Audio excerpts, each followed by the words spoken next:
საუბრობდა საქალაქო სასამართლო ამ წუთებში ვანო მერაბიშვილს უსმენს 26 მაისის საქმის განხილვა დასკვნით ეტაპზეა. მოსამართლემ განაჩენი 2 დღეში უნდა გამოიტანოს. დღეს დილიდან კი უსმენდნენ დაცვის მხარის საბოლოო სიტყვას. ლევან კვატაშიძე მოგუყვება დეტალებს ის საქალაქო სასამართლოდან დარბაზი რამდენიმე წუთის წინ დატოვა. მან ლევან თუ არის ცნობილი რა აქცენტებს აკეთებს თავის ბოლო გამოსვლაში ვანო მერაბიშვილი. ვანო მერაბიშვილი სასამართლო პროცესზე ამ წუთებში გამოდის შემაჯამებელი სიტყვით. შეიძლება ითქვას, რომ ეს არის დასკვნითი გამოსვლა მისი მხრიდან 26 მაისის საქმესთან დაკავშირებით, რადგან როგორც უკვე აღნიშნე, ამ ეპიზოდისთან მიმართებაში სასამართლო საქმის არსებით განხილვას უკვე ასრულებს და რამდენიმე დღეში საბოლოო განაჩენი გახდება ცნობილი. ვანო მერაბიშვილი საკუთარ გამოსვლაში აქცენტებს აკეთებს ორ თემაზე, ეს არის როგორც სამართლებრივი, ასევე პოლიტიკური მიმართულება, რაც შეეხება თვითონ პროცესს და მის მიმდინარეობას. მანამდე სანამ მერაბიშვილის სიტყვით გამოვიდოდა მხარებს შორის იყო რეპლიკა.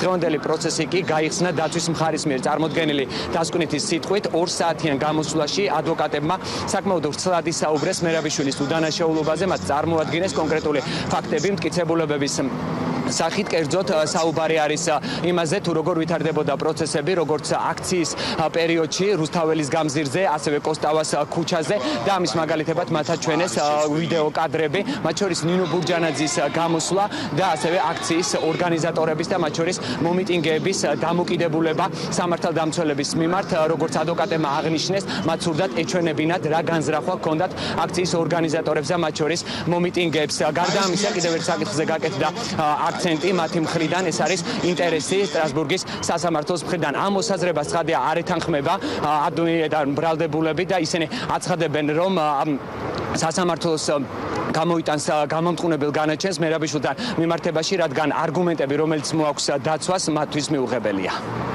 სტრასბურგის სასამართლომ ივანე მერაბიშვილის საქმეს მიანიჭა პრიორიტეტი იმ საფუძვლის გათვალისწინებით, რომ საქართველოში პოლიტიკური ნიშნით დაპატიმრებებს აქვთ სისტემური ხასიათი. მე დარწმუნებული ვარ, პატივცემულო მოსამართლეო, რომ თქვენი გადაწყვეტილება, რომელსაც გამოიტანთ, იქნება დაყრდნობილი მხოლოდ საქართველოს კანონმდებლობაზე, ასევე საერთაშორისო კონვენციებზე და არ გახდება საჭირო შემდგომში სამართლიანი სასამართლოს უფლების კუთხით 26 მაისის საქმის განხილვა სტრასბურგის სასამართლოში. ჩემი შეფასებით ორგანიზატორები განიზრახავდნენ ძალადობას, მოუწოდებდნენ ძალადობისკენ, არიგებდნენ ხელკეტებს.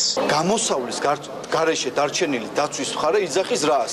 26 მაისს რაც მოხდა, როდესაც ასობით ჩვენი თანამოქალაქე დაასახიჩრეს, დაინვალიდეს, ამ ყველაფერზე აცხადებენ, რომ ეს იყო კანონიერი და ტაქტიკურად სწორი. რომელ ბრალეულობის გამორიცხვაზე შეიძლება ვისაუბროთ დაცვის მხარის ტაქტიკაში, როცა ამ სადამსჯელო ოპერაციას კანონიერად აფასებენ უარგუმენტოდ, უსაფუძვლოდ, მტკიცებულებების გარეშე. სტრასბურგი ყველაფერს იღებს აბსოლუტურად ასეულობით განცხადებას პერიოდულად და ის ფაქტი, რომ სტრასბურგმა რაღაცა მიიღო, ეს რა თქმა უნდა არაფერ კავშირში არაა იმ სადამსჯელო ღონისძიებასთან, რაც მოხდა 26 მაისს. ვანო მერაბიშვილის სიტყვით გამოსვლა პროცესზე ამ წუთებშიც მიმდინარეობს. ამის შემდეგ უკვე განცხადებას გააკეთებს მოსამართლე და გახდება ცნობილი კონკრეტულად ის თარიღი, როდესაც გამოცხადება სასამართლოს გამამართლებელი ან გამომტყუნებელი განაჩენი. მე შეგახსენებთ, რომ ვადა იწურება 28 თებერვალს, ეს არის ბოლო თარიღი, როდესაც გადაწყვეტილება უნდა გამოცხადდეს.